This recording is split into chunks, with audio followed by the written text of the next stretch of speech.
Ndugu mtazamaji wa Camilton TV, leo kupitia kipindi chetu cha Pekua mko na mtangazaji wenu Camilton, na leo tunakusogezea update nzuri inayohusiana na aliyekuwa rais maskini zaidi duniani. Ni kwa nini alikuwa rais maskini? Basi leo kupitia update hii unaweza kuona ni vitu gani vilivyomfanya ahesabike kuwa rais maskini zaidi duniani. Na rais aliyejulikana zaidi katika historia kama rais maskini zaidi duniani alienda kwa jina la Jose Mujica.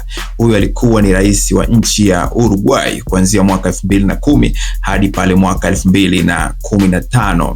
Jose Mujica alikuwa mpiganaji wa msituni katika kundi la wapinzani wa serikali miaka ya 1960 hadi pale mwaka 1970. Aliwahi kufungwa jela kwa zaidi ya miaka 10 wakati wa utawala wa kijeshi nchini Uruguay.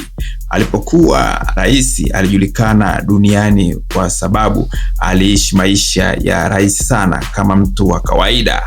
Aliendelea kuishi katika shamba lake la kawaida badala ya kuishi kwenye nyumba ya ikulu ya rais. Alikuwa anaendesha gari la zamani aina ya Volkswagen Beetle.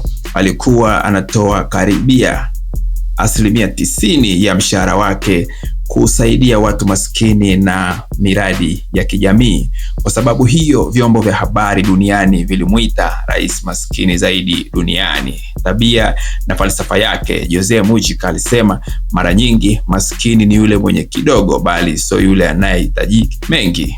Alifundisha watu kuwa maisha ya unyenyekevu na kutopenda mali kupita kiasi. Mwisho wa maisha yake, baada ya kuacha urais, aliendelea kuishi maisha ya kawaida shambani hadi alipofariki akiwa na umri wa miaka 89 baada ya kuugua saratani. Na hapo ndipo mwisho wa historia ya Jose Mujica, rais wa pale Uruguay. Kipindi cha urais wake ilikuwa ni mwaka 2010 hadi pale 2015. Usiache kusubscribe Camilton TV kwa update mbalimbali na pia kushare kwa marafiki.